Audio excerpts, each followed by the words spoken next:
జై శ్రీరామ్, జై హనుమాన్. ఈ జన్మలోనే మనకు భగవంతుడు అన్ని విధాల జ్ఞానాన్ని ఇచ్చాడు. మరి ఈ జన్మలో నేర్చుకోకపోతే ఏ జన్మలో నేర్చుకుంటాం?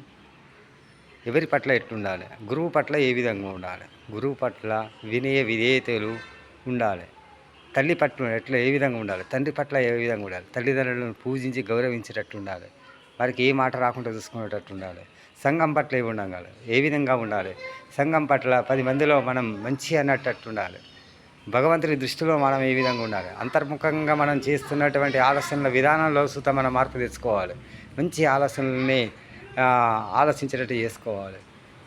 ఈ విధంగా పిల్లల పట్ల ఏ విధంగా ఉండాలి? సంఘం పట్ల ఏ విధంగా ఉండాలి? ఈ విధంగా మన ఆలోచన చేసుకొని సరైనటువంటి మార్గంలో వెళ్ళుకోవాలి. మన జీవితాన్ని మనమే సంస్కరించుకోవాలి, సరిదిద్దుకోవాలి. ఎవరో వచ్చి ఏదో చెప్తారు ఎంతోమంది ఎన్నో మాటలు చెప్తారు. అన్ని మాటలు పట్టించుకోకూడదు. ఎందుకంటే ఎవరు ఏం మాటలు చెప్పినా కానీ మన జీవితానికి అక్కడికొచ్చే మాటలు. వాటిని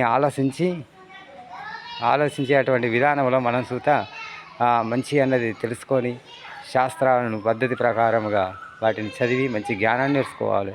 భగవంతుని యొక్క ఆశీర్వాదం పొందాలి. భగవంతుని మెచ్చుకునేటట్టు ఉండాలి. జై శ్రీరామ్, జై హనుమాన్.